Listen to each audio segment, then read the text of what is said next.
Halo Kamis, selamat datang di podcast perdana dari Okem, Everything You Want to Know About PR. Nah, beberapa tahun belakangan ini gue kerja di bidang kehumasan gitu. Nah, setiap gue cerita ke teman-teman, kerja sebagai apa Sar? Gue PR officer, gue seorang humas. Pertanyaan yang pasti muncul ke gue adalah, PR tuh ngapain sih? PR tuh apaan sih? Gitu. Nah, karena sering banget nih gue denger pertanyaan seperti itu, gue menyadari berawal dari pertanyaan yang sederhana kayak gitu aja gitu. Walaupun kata PR, public relations atau kata humas itu sering banget didengar, ternyata masih banyak banget yang belum tahu PR tuh apa sih sebenarnya. Nah, hari ini gue akan ngebahas tentang PR tuh apa, kerjaannya apa, nanti kita ada diskusi-diskusi tentang permasalahan PR tuh juga bagaimana. Nah, ditemani sama siapa? Ini gue deg-degan. Kenapa deg-degan?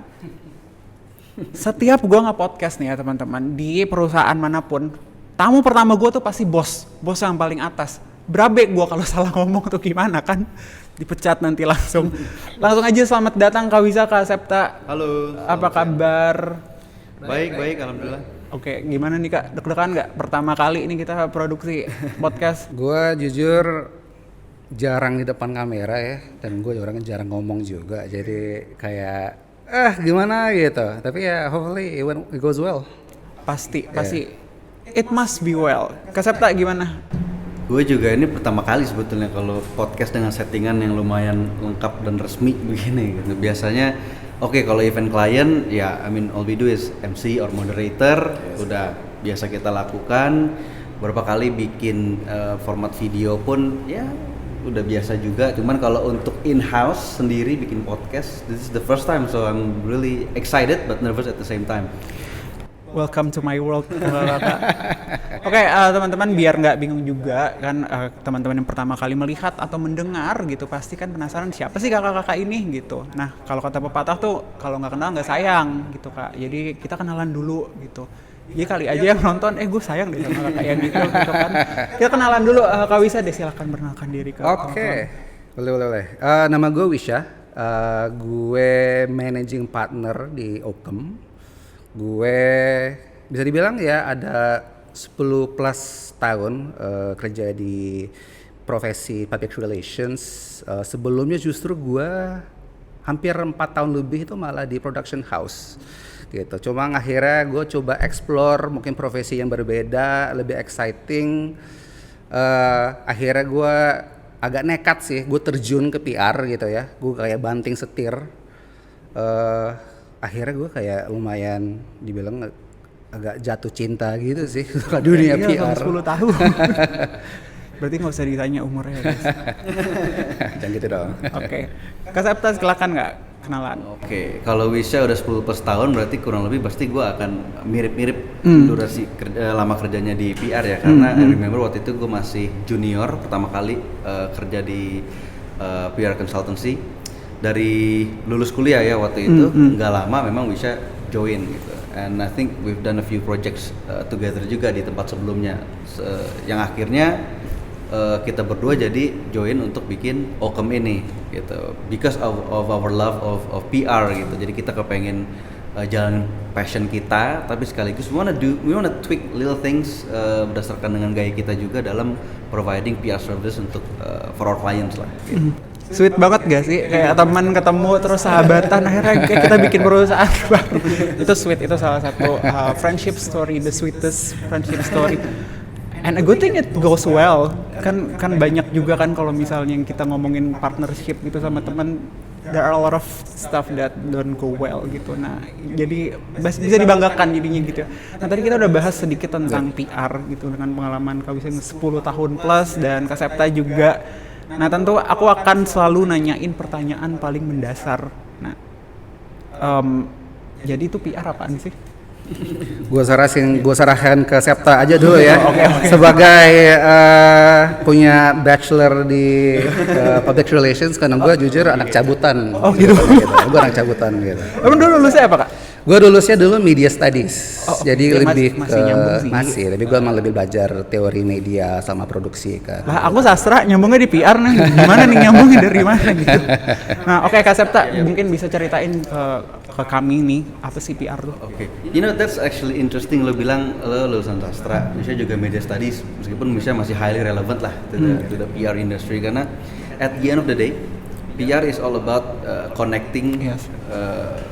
someone or an organization to their target audience. Tapi nggak berhenti di connectingnya aja, gitu. Tapi connecting ada aim-nya di situ, which is to create relationship and to create mutual understanding between the stakeholders, and di situ kita juga mau build yang namanya trust atau influence, karena tugasnya PR adalah untuk menyampaikan sebuah message. Yang message itu tuh apa gunanya, untuk edukasi kah atau untuk nge-shape a certain perception amongst the target audience? Do we want our target audience to take certain action gitu? Banyak fungsinya gitu. Cuman jadi bedanya apa nih PR sama ada beberapa agensi lain yang specifically mungkin teknisnya berbeda gitu ya. Cuman kalau public relations memang kita lebih ke arah strategic communication-nya gitu ya. Dan juga how we man the message, dan dari message itu baru kita tuangkan eksekusinya melalui channel apa nih gitu kan. Agak berbeda dengan fungsi humas zaman dulu mungkin ya, atau di beberapa perusahaan saat ini juga masih ada yang humasnya lebih ke arah kalau mau event aja, untuk protokoler BOD-nya gitu ya misalnya. Cuman PR it's more than that, it's more on the strategic part of the communications, how you establish trust and influence among the target audience, dan how you maintain relationship with the stakeholders. Kayaknya itu the main essence of PR. Mungkin bisa mau nambahin. What is it? Nggak, tapi emang it's a funny story, soalnya pas gue terjun ke profesi public relations, lalu ya teman-teman, keluarga nanya gitu kan, lo kerjanya apaan sih sekarang gitu, public relations itu apa sih gitu. Dan kayak gue butuh kayak bener-bener, iya pasti ditanya gitu kan, marketing, enggak bukan marketing. Atau misalnya ini ya apa advertising ya? Advertising salah satunya pasti itu gitu, atau digital, kalau nggak IO gitu kan, yang organizing. Dan jujur itu kayak gue butuh kayak mungkin hampir 2 tahun untuk nyari cara jelasin yang paling mudah gitu loh ke mereka, ya gue tuh ngapain sih. Emang kalau gue jelasin ke mereka sih, gue biasanya bilang ya umpamanya sih gini sih, kalau beli jasa atau produk, lo peduli nggak dengan perusahaannya gitu. Apa lo peduli produknya doang, jasanya doang, atau emang lo peduli siapa sih ngasih jasa atau produk itu gitu. Mereka jawab sih mereka peduli gitu. Kenapa? Ya karena mereka lumayan memperhatikan reputasi mereka seperti apa gitu. Apakah perusahaan yang bagus gitu. Jadi gue bilang ya intinya sih ya kita membangun, menjaga, ataupun juga memperbaiki ya, amit-amit kalau ada sesuatu dengan perusahaan tersebut, reputasi mereka gitu sih. Paling mudah gue jelasin ke mereka kayak gitu. Jadi menjaga citra perusahaan, suatu perusahaan, atau in this case karena kita agensi ya pasti klien gitu kan, tergantung keperluan klien. Karena aku juga kalau misalnya ditanya PR tuh ngapain, saat aku tuh selalu pakai kasus gitu. Kayak misalnya ada perusahaan nih, ya kita pikirin nih citranya kalau ke masyarakat tuh mau terlihat seperti apa, gimana kita komunikasikan pesannya ke masyarakat tuh gimana, bahkan kalau mau jualan tuh juga ada. Aku lebih ngejelasinnya kayak gitu. Make sense sih kalau aku jelasin kayak gitu? I think it does make sense, karena citra atau image, reputation is something that we pay attention a lot gitu kan di dalam fungsinya PR. Tapi if I may chime in a little bit, it's more than just building or maintaining or fixing the reputation. Tapi part of building a good reputation adalah you want to make sure si perusahaan tersebut punya relationship yang baik dengan stakeholdersnya, and that's where we come in, di mana terjaga relationship tersebut, bahkan establish relationship yang sebelumnya tidak pernah ada, gitu kan, and then proactively seeding the information to the stakeholders gitu, yang at the end of the day semua adalah untuk membangun reputation. Mungkin salah satu end game-nya kalau PR berbeda dengan marketing atau sales, ada reputation like Wisha said gitu, dan itu penting banget karena with a good reputation si target audience ini they wanna do business with si perusahaan A gitu. Mereka mau beli produk atau jasa si perusahaan A gitu kan. Karena banyak yang kita dengar produknya it's okay, brandnya it's fine gitu, tapi ada certain case yang mencederai reputationnya. Jadi mungkin target audience-nya atau target marketnya ini enggan untuk engage dengan si brand tersebut, apalagi beli, gitu. Atau mungkin the others in the value chain nggak mau doing business with them. Itu banyak banget kasus kayak gitu. Dan itu yang kita pikirin sebagai public relations lah. Oke, tadi kita bicara tentang agensi, tadi sempat disebut tentang agensi kan. Sekarang tuh zaman banget nih kalau di media sosial apalagi kan agensi live gitu. Bahkan di Instagram atau di Twitter mungkin pernah dengar overheard agensi gitu kan. Nah, terus kalau ngelihat macam-macam kan, ada agensi digital sekarang gitu, terus ada IO pun juga kita bisa sebut agensi gitu. Nah, mungkin pertanyaan berikutnya yang mau aku tanyain tuh adalah, kalau di PR sendiri itu kita kan agensi, fokusnya kita tuh kemana? Apa yang membedakan pekerjaan kita dengan agensi-agensi yang lain? Oke, that's a good question. Kalau gue try to simply put it sih, kita tuh emang banyak fokusnya ke apa yang ingin dikatakan oleh perusahaan atau klien kita itu ke hayalak ya gitu, baik itu masyarakat, konsumen, atau beberapa perusahaan mungkin emang lebih fokusnya ke investor atau ke pemerintah gitu kan. So yang kita banyak lakukan itu adalah kita mencoba untuk craft the right message at the right time to the right people gitu. Nah, nanti mediumnya itu bisa beragam-ragam sih gitu. Apakah message-nya nanti itu entah deliver melalui medium media massa gitu kan, berarti kita banyak engage dengan jurnalis. Kita salah satu ya paling lo udah sering bikin siaran pers gitu kan, atau bikin awareness atau relationship dengan para media, atau bahkan sekarang juga PR pun sudah lari ke digital gitu, sudah masuk ke manage social media assets, dan juga interaksi dua arah di dunia digital gitu. Or maybe Septa is something we add? PR juga salah satu uniknya adalah bukan cuma si perusahaan yang ngomong sesuatu ke target audience, itu jadinya one way communication. Tapi PR is more like getting others to say good things about your brand or your company gitu. Karena orang kalau dengar dari pihak lain, apalagi pihak itu kredibel gitu, biasanya lebih ada trust di situ dan bisa create influence juga. That's why kita banyak pakai channel-channel yang berbeda gitu. Bisa tadi udah mention ke media massa satunya. Orang kalau baca itu dari media yang kredibel, pastinya lebih ada trust di situ. Terus kalau misalnya yang ngomongnya juga dari sosok yang prominent ya, misalnya expert di bidang apa, ahli di bidang apa, atau dia dari pihak regulator, memang dia membawahi substansi apa, atau sekarang influencers deh, key opinion leaders ya, selama itu bukan hanya sekedar bayar besar begitu aja ya, tapi bener-bener engaging KOL yang memang punya passion dan dia bisa ngomong di area atau di expertise tersebut gitu kan, orang lebih mendengarkan. And that's basically what we do. Jadi kadang kalau saya ditanya, jadi PR ngapain aja? Kadang kita jawabnya, well, what we do is basically how do we send this message?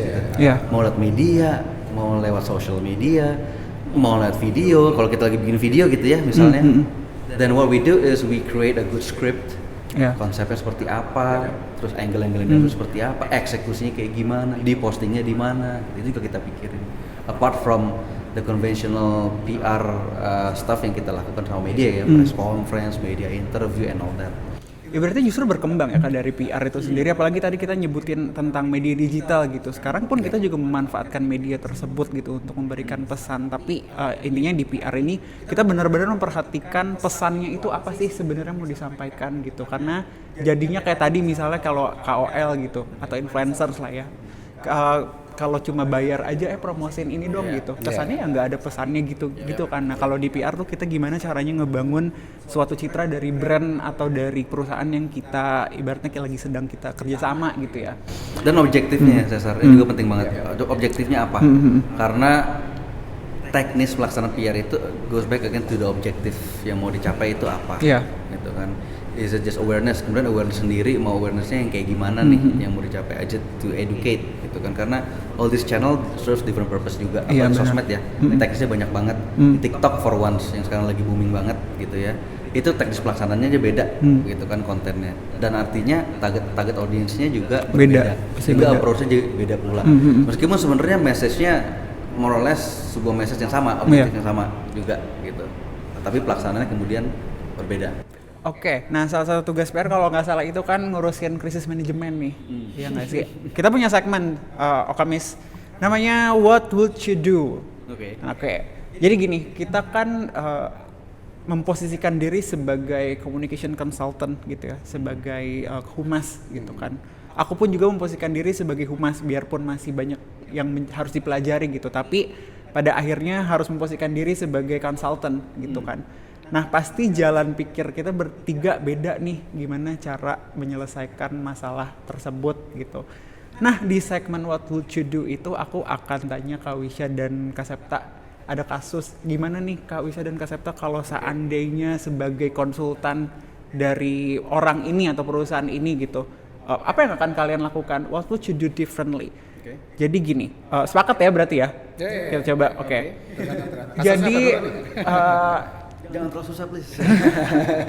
gue deg-degan sih guys sebenarnya. Nah, jadi ada tahun lalu tuh kalau teman-teman perhatikan pasti pernah dengar kasus PR ini. Salah satunya ini sempat rame, apalagi di media sosial tentu ya. Nah, jadi ada maskapai penerbangan di Indonesia mendapatkan masalah ketika seorang YouTuber yang memang biasanya ngulas pesawat gitu. Kontennya dia tuh dia mengulas pelayanan pesawat, dia mengunggah cerita Instagram nih ceritanya. Nah, dia mengunggah cerita Instagram itu, dia nunjukin kalau menu makanan yang ada di kelas bisnis dari maskapai tersebut itu menggunakan kertas yang ditulis tangan. Gadit udah pasti pernah denger kan? Pernah. Dia kalau salah YouTubernya emang khusus review itu kan ya, flight maskapai gitu kan. Jadi emang kerjaannya dia nge-reviewin pelayanan di pesawat gitu. Nah tentu dengan kekuatan media sosial viral lah nih kasusnya kan. Nah yang jadi masalah itu responsnya ketika Respons dari si maskapainya. Respons dari maskapainya ini ternyata kurang mengenakan gitu. Malah dia menuntut YouTuber ini menggunakan UU ITE, dilaporkan nih ke polisi. Kita kalau udah bicara UU ITE, sentimen masyarakat tuh pasti udah kurang baik lah gitu ya kan. Nah, pihak maskapai ini mengklaim awalnya bahwa tulisan dalam menu tersebut hanyalah catatan pribadi dan mempertanyakan kenapa harus dibagikan ke media sosial. Dan pihak maskapai itu tuh udah memiliki menu tersendiri. In a way kan ya YouTuber orang kerjaan dia nge-review ya, dia nge-review apa yang dia lihat gitu, karena dia dan pihak maskapai mempertanyakan kenapa sih harus disebarin ke media sosial gitu. Nah, untuk merespon hal ini YouTubernya nggak diem aja dong gitu kan, nama dia sedang dipertaruhkan nih.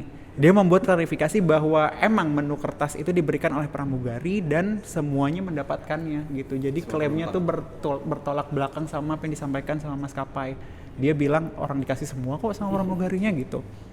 Nah, pada akhirnya kasus ini berakhir damai dengan dimediasi oleh pengacara ternama.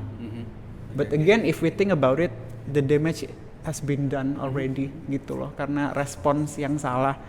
Nah, I would like to ask both of you, like if you were the public officer of that airlines, what would you do? Coba dulu.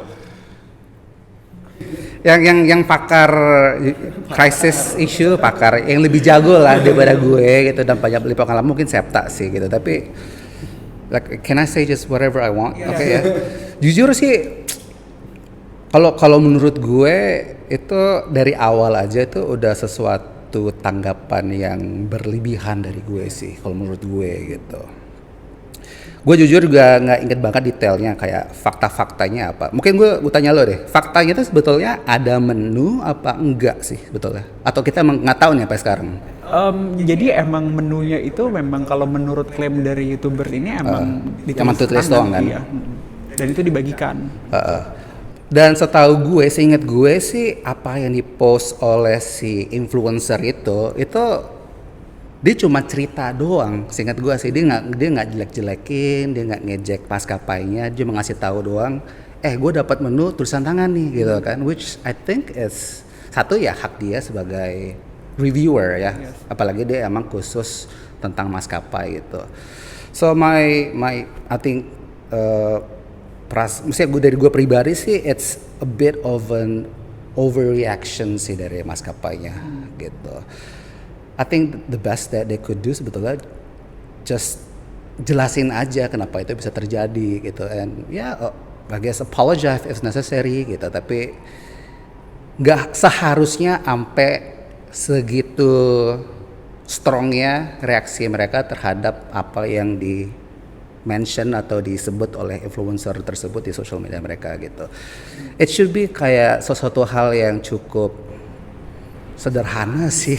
Just say sorry gitu. Iya ya, gitu, berarti. maksudnya it's not really a big deal gitu. Kalau ternyata let's say emang mereka kelupaan menunya gitu kan, ya udah, I mean kalau ternyata si pramugarinya mikir oke, gue daripada nggak ngasih apa-apa, gue tulis tangan aja. I think it's actually a smart move by the pramugari gitu kan, daripada nggak ngasih apa-apa gitu. But I think it's an overreaction. Maksudnya udah kena overreaction gitu, akhirnya sesuatu hal yang seharusnya bisa di tone down dan menghilang dalam beberapa hari, akhirnya malah meledak, dan semua orang jadi malah tahu dan malah punya perception yang buruk tentang si maskapai ini. Kok overreacting banget sih kalau menurut gue gitu. Dan yakin publiknya juga merasa seperti itu. I don't know, dalam pengalaman lu mungkin. Oke, Kak Septa, what would you do if you were their consultant? Kalau menurut gue gini, sekarang tuh semua perusahaan tuh harus menyadari ya, dengan era digital saat ini, social media juga udah sangat kuat gitu. Semua harus menyadari kalau semua orang tuh bisa mengemukakan pendapat gitu kan. Dan kalau udah diupload ke social media ya udah, it stays there, misalkan bahkan bisa viral, dan hak semua orang untuk melakukannya. Unless there were certain rules di mana dia masuk ke sebuah ruangan yang di situ tidak ada boleh dokumentasi, nggak boleh ada aturan mainnya lah seperti itu. Itu baru orang tersebut melanggar peraturan. Teman, in this case dia kan membagikan pengalaman dia sebagai seorang customer gitu ya, sebagai seorang pelanggan. Dia lihat dia udah bayar kelas bisnis kalau nggak salah ya waktu itu, mahal-mahal, kok menunya aja nggak appropriate gitu. Terus dia foto, terus dia upload, dan it went viral lah ya, bisa dibilang gitu. Nah, banyak perusahaan yang kemudian ngelihatnya ini tuh dijelek-jelekin kalau dia bicara di luar substansinya dia, terus ngomong macam-macam di sosial media. I mean, menurut saya itu hak hak semua orang, termasuk si YouTuber ini gitu. Oke, cuman reaksi dari si maskapai ini memang sangat berlebihan gitu. Seperti yang bisa bilang tadi. Sebetulnya ini bisa dijadiin momentum untuk nunjukin bagaimana si maskapai ini justru caring about their customers gitu, dan mendengarkan si customersnya gitu. Ini kan sesimpel mungkin menunya belum siap gitu kan, cuman bisa ditweak lagi kalau daripada kita nggak bisa apa-apa, ya udahlah emergency dulu, ditulis dulu, which is a good initiative sebetulnya. Cuman mungkin harusnya dikomunikasikan gitu mungkin oleh pramugarinya ya, pas lagi ngebagiin, mohon maaf Bapak Ibu, apa mungkin ada kendala dalam pencetakan menu atau segala macam lah, sehingga kita pakai ini dulu, tulis tangan, tapi menunya yang ditulis di sini tersedia gitu. Jadi ada komunikasi yang enak ke si customer. Saya yakin customer juga mendengar gitu, mereka mau ngerti kok. Gitu. Cuman ini nggak ada komunikasi di situ, akhirnya dia merasa heran, dia ngupload. Udah gitu, tindak lanjutnya dari pihak maskapai juga malah cenderung hostile ya. Kalau menurut gue, dia malah melaporkan ke pihak yang berwajib gitu ya kalau nggak salah, dengan undang-undang LTI gitu kan. Nah ini harus banget dihindari nih. That's why we work a lot with lawyers. Sebelum si company ini kemudian mengajukan sebuah action dengan lawyersnya, kita banyak duduk bareng dengan lawyers untuk ngomongin, in the court of public opinion baiknya apa yang dilakukan. Gitu. Karena kalau lawyers ya mungkin, atau dari segi pandang legal lebih ke court in the tadi edit ya, gue jadi startled. Kalau lawyers atau legal tuh lebih di court of law gitu kan. Sementara kita di court of public opinion. Nah, ini harus dibalance gitu. Apalagi sebetulnya si YouTuber ini tuh tidak melanggar hukum yang gimana banget gitu kan. Ini semua udah dimitigate gitu kan.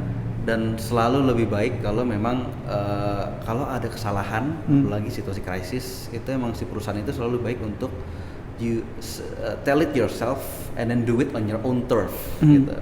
Daripada berita ini keburu kedengeran dari pihak lain, Iya. gitu. Karena bisa jadi persepsinya beda nih kalau dari pihak lain. Jadi lebih baik dari pihak si maskapainya, gitu kan, yang memberikan statement tanggapan. Bahkan kalau bisa si joint statement barengan si youtubernya, gitu. Setelah udah mitigasi kan, adanya permohonan maaf apa segala macam, menjelaskan situasi seperti apa. Dan ini menjadi pelajaran buat si maskapai untuk improve ke depannya, perintilan kayak gini bakal kita perhatiin. Bahkan mungkin kalau gue jadi PR di maskapainya tuh, gue engage youtubernya untuk bantu ngasih input ke pihak maskapai gue yang mesti ngapain, and then dia yang akan telling the story on that improvement, bahkan telling story lain tentang maskapai gue juga gitu. Bisa gue engage gitu. Dari situ yang awalnya tadi mau dibully gitu ya sama netizen, bisa jadi itu dibalik malah jadi respect. Benar. Gitu kan, oh mereka mengakui kesalahan, bahkan mereka dia wanna do something about it to improve.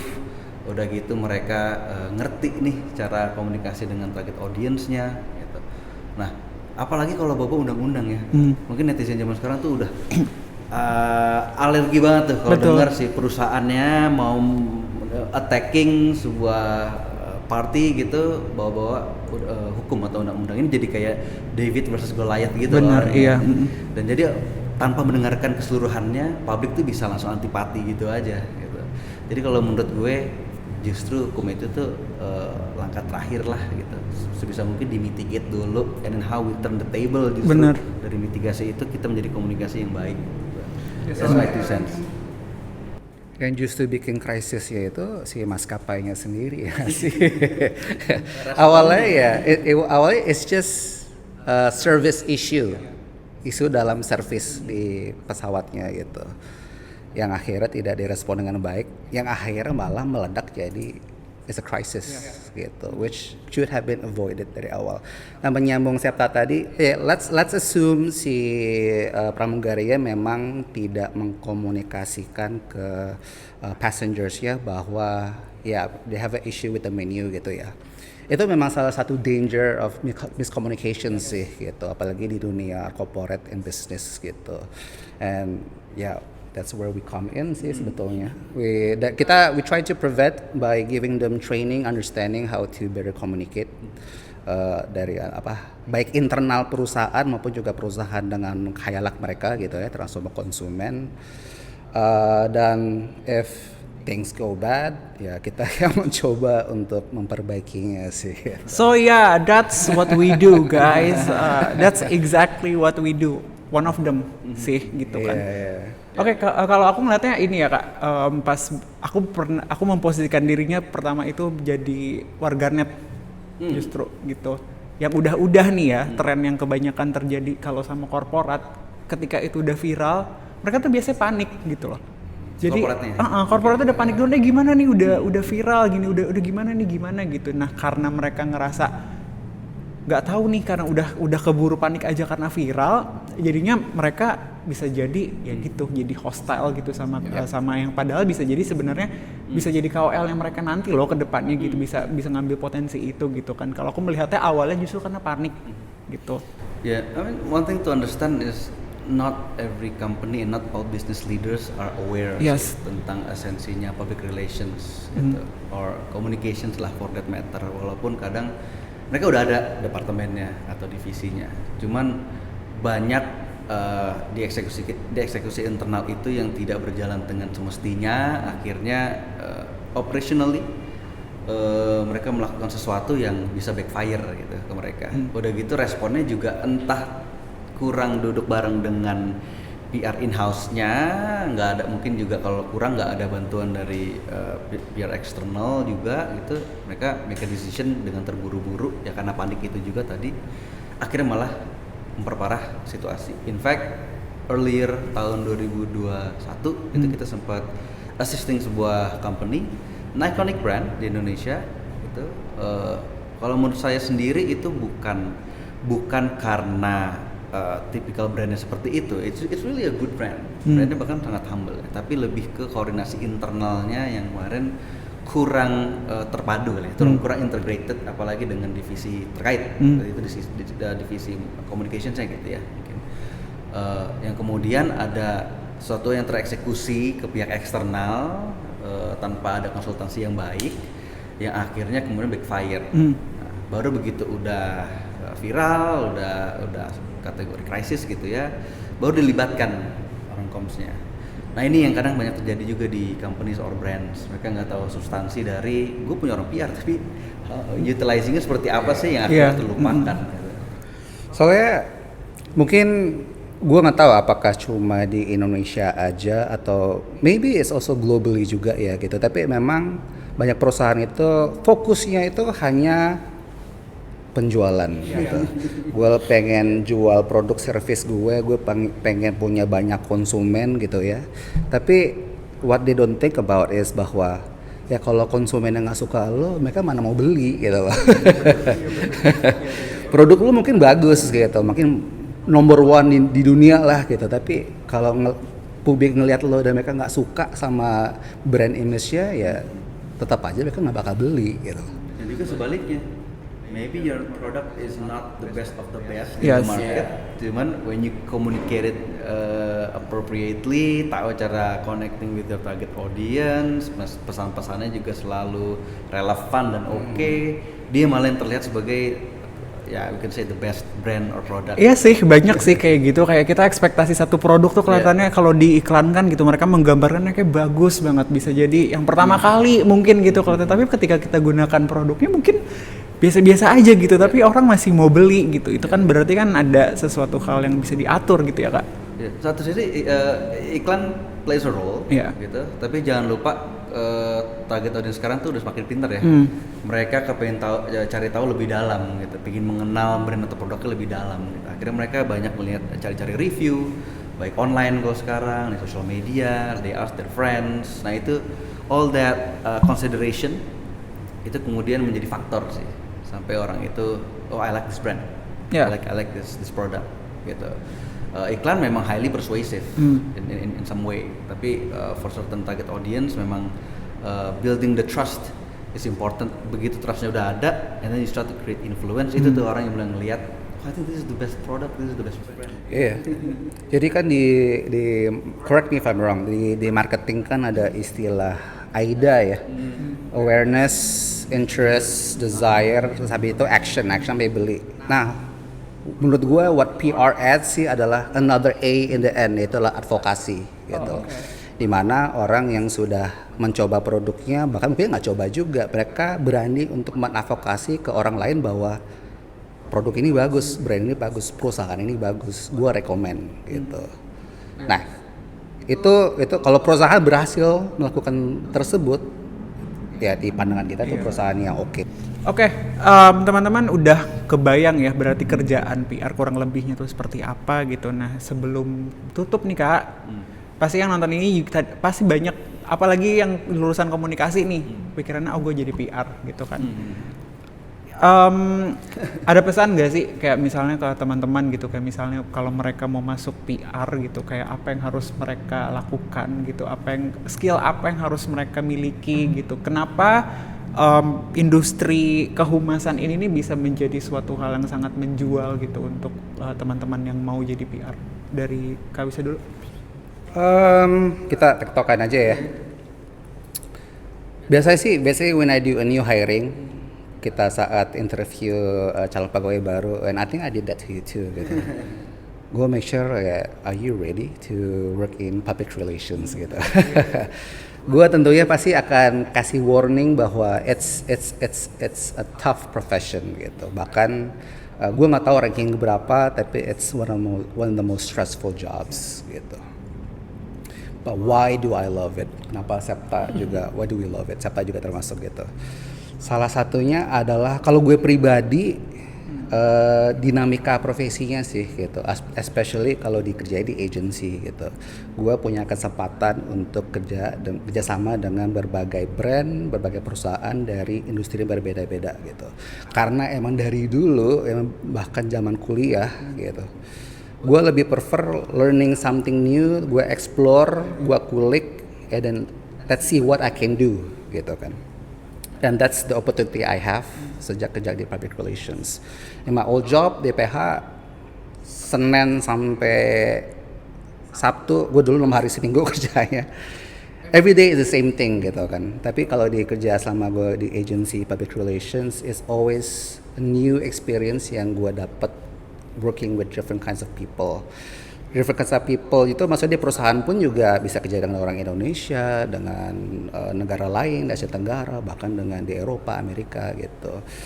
In a way gue juga senang banget belajar how they work, and then kita juga saling belajar juga how we can work together to create a successful PR program contohnya gitu. Kedua, it's just the idea bahwa gue punya, I wouldn't say the power sih, tapi gue punya kewajiban di mana kalau ini klien gitu, terus kalau dia ngoceh asal, gue bisa, enggak, gitu, don't say that gitu. This is what you need to say, A, B, C gitu. Dan gue pun juga train them how to speak better to the public gitu. Gue merasa gue memberikan kontribusi yang cukup baik ke performance dan juga perkembangan perusahaan tersebut gitu. Mungkin tidak dalam segi sales gitu kan, tidak dalam segi penjualan produk atau jasa, tapi bahwa gue bisa membantu perusahaan tersebut lebih disukai oleh publik atau mempunyai hubungan yang bagus lah dengan konsumen mereka atau kayak lainnya gitu sih. Persentase seperti apa? Ya. Selama pandemi ini banyak banget yang fresh graduate yang coba-coba kelihatannya. Iya. They come and go very easily gitu. I guess my advice for fresh graduate terutama ya, yang tertarik di bidang PR atau memang mereka sudah mengambil jurusan PR atau komunikasi gitu. Kayaknya find as much reference as possible dulu deh. Yeah. In real life PR itu seperti apa? Tanya sebanyak orang, mungkin yang udah pengalaman kerja di agency atau consultancy atau yang di in-house PR, ajak ngobrol deh. Tanyain dulu kerjanya seperti apa gitu. Pokoknya cari referensi sebanyak-banyaknya, browsing kayak apa segala macam untuk tahu dulu kurang lebih pelaksanaan PR in real life itu seperti apa gitu kan. Karena dari pengalaman gue pribadi, apa yang diajarkan ketika sekolah dulu dengan yang real life itu banyak perbedaan. Gitu. Mungkin kalau di sekolah itu lebih banyak teorinya gitu. Well, it's useful, palingnya kita tahu PR itu apa gitu kan, kurang lebih. Tapi pelaksanaan di lapangannya nih, yang banyak fresh graduate yang kaget gitu. Ternyata ya itu kayak bisa bilang tadi, stres banget ya. Mikirin untuk bisa nembusin message-nya supaya tepat seperti apa gitu kan, belum kita harus tie in with the objective seperti apa, kemudian eksekusinya gitu kan. Apalagi kalau di konsultansi seperti kita dituntut untuk betul-betul smooth ya, detailnya. Jadi mau dipikirin detailnya A sampai Z udah rapi atau belum, karena ada yang salah sedikit dengan eksekusinya itu bisa mempengaruhi si message delivery gitu. Jadi objektifnya nggak tercapai gara-gara itu. Jadi perintilan juga kita pikirin, tapi at the same time kita mikirin yang strategic levelnya juga supaya bisa kasih advice ke kliennya. Yang awalnya banyak fresh graduate mikir PR atau komunikasi itu simple, ternyata begitu ngomong apalagi sama klien dan kliennya itu kebetulan yang C-level gitu ya. Mereka jiper nih maksudnya kan. Ternyata rumit banget ya ngasih advice-nya gitu, dan pertanyaan-pertanyaan diajukan ke kita juga very difficult gitu, dan kita emang kita diekspektasi untuk bisa kasih smart answers gitu kan, jawaban-jawaban yang bisa memberikan solusi gitu ke klien kita. Udah dari situ kemudian baru ngomongin eksekusinya, dan banyak yang akhirnya nggak tahan di situ. Kayaknya ini banyak terjadi di perusahaan atau agensi lain juga kali ya. Ada terima fresh graduate baru 6 months, 1 year, ternyata capek banget, stres banget, nggak kuat, akhirnya resign. Rata-rata banyak yang lebih merasa capek itu kalau di konsultansi atau agensi, karena yang gue ceritain tadi ya, ekspektasi klien kepada kita, di mana quality kita jaga banget. Benar. Gitu. Mungkin kalau banyak yang akhirnya move to the client side, ya I'm not saying all of the corporate atau brand seperti itu, tapi banyak juga corporate atau brand yang mungkin PR atau komunikasinya belum optimize kali ya. Jadi in a way mereka merasa lebih santai gitu ya kerjanya gitu, kalau dibandingkan kayak di konsultansi kayak kita, dan less challenging gitu. Dan namanya fresh graduate kan they wanna take it easy gitu kan awal-awal tuh. Jadi dari situ pelan-pelan mereka belajar. Tapi in the agency life, kayak yang bilang tadi, it doesn't work that way. Yes. The moment lo nyebur ke agency, langsung kita ditantang untuk bisa perform based on the expected qualities. Expected qualities ya gue bilang, Iya. karena setiap posisi ada ekspektasinya. Kita Betul. nggak expect yang baru lulus ekspektasinya tinggi banget, enggak. Gitu. Tapi ada standards memang kita gitu. If you can't keep up with the standards, ujung-ujung kebanyakan seleksi alam gitu, Benar. yang akhirnya pindah tempat lain gitu, yang mungkin lebih cocok. I'm not saying that mereka less qualified, enggak. I'm just saying that maybe there's a better workplace yang lebih suitable sama karakter mereka, sama ekspektasi mereka. So if you wanna work in PR, terutama di PR consultancy, cari referensi dulu, and then check with yourself, ekspektasi gue mau kayak gimana nih Iya. fase kerjanya, dan juga mau seperti apa. I had a bit of a struggle di awal karir. Di awal karir gue, I think we all do lah ya. Of course. Aku juga kok sampai sekarang masih struggle guys. Cuman karena I know it sounds a bit cliche, tapi we have that passion, we have that enthusiasm, kita punya kecintaan mungkin ya buat Yeah. PR yang akhirnya kita kerja dengan passion gitu. Someone told me ya, one of my seniors in the past, mereka bilang kalau di PR tuh kerja emang harus pakai passion, jangan pakai hati. Loh, maksudnya apa nih? Pakai passion tapi nggak pakai hati? Karena kalau kerja di industri kayak kita gini, pakai hati, lu gampang sakit hati. Gitu. Oke. Dengan banyaknya kritikan yang ada. Gitu. Lo kerja pakai passion tuh nggak ada istilahnya sakit passion. Benar. Sakit hati ada ya, sakit hati. Kalau passion nggak ada istilah sakit passion. Jadi kalau passion tuh lo denger kritikan dengan tantangan yang ada, lo terus push forward gitu. Sakit hati susah disembuhin guys. Jadi kerjanya pakai passion. Pakai passion. Iya. Emang kerja di public relations, it's a huge responsibility sih gitu. Dan menyambung tadi Sabta bilang sih, mungkin perjalanan karirnya itu bukan sesuai ekspektasi mereka bahwa awalnya agak mild light gitu, baru mungkin mereka baru malah lebih heavy gitu. Pengalaman gue malah kebaliknya gitu. Gue 2-3 tahun pertama, I admit I struggled gitu sih. It wasn't easy gitu, especially my seniors, they have high expectations. Sempet sih gue mikir like, man, is this the job for me? Gitu, is this the job for me? Gitu. Tapi lama-lama after those 2-3 years, di akhir 3 tahun itu gue merasa, you know what, I like this a lot gitu. Setelah struggle 3 tahun ini, gue malah merasa ya bukan malah pengen give up, malah okay, this is the job for me gitu. Ini cocok banget gitu. Memang requirement-nya cukup luas sih ya. Tadi kan lo ngomong expected skills ya. Yang satu tentu harus pintar nulis sih. Itu penting banget. Cause we do a lot of document development. Baik itu dokumen yang kita develop buat kebutuhan internal gitu kan. Maupun juga yang eksternal yang akan kita bagikan ke publik. Salah satunya pasti tentu ke media massa. Contohnya siaran pers and similar documents lah gitu. Dan kalau lo tidak pintar menulis, wah itu bisa menjadi kritik yang gitu menyakitkan gitu, apalagi dari teman-teman jurnalis yang ngekritik gitu kan, kayak oh man I'm so sorry gitu. Dan selain itu, selain writing, mungkin menyambung sih, it's perlu critical thinking skills yang cukup oke banget sih gitu. My old supervisor bilang PR itu is mostly logical thinking and common sense gitu. Common sense is not that common ternyata. Itu yang gue belajar dulu. Common sense ternyata is not that common to everybody. 2-3 tahun itu gue belajar benar-benar how to think better strategically, dan tentunya untuk mempertajam my common sense sih gitu. Dan itu butuh waktu. 6 bulan nggak cukup, setahun nggak cukup. 2 tahun ya mungkin beberapa orang kalau emang talenta gitu mungkin bisa. Tapi sampai sekarang pun gue bilang gue sampai sekarang tuh masih belajar gitu. I'm still learning something new in public relations. Dan gue kayak nggak, it's a never ending process of learning something new in public relations. Yeah. But in the end it's fun guys. That's at least for me. I mean, if you have that passion, once you had a taste of the adrenaline rush di PR itu nagih. Iya. Gitu.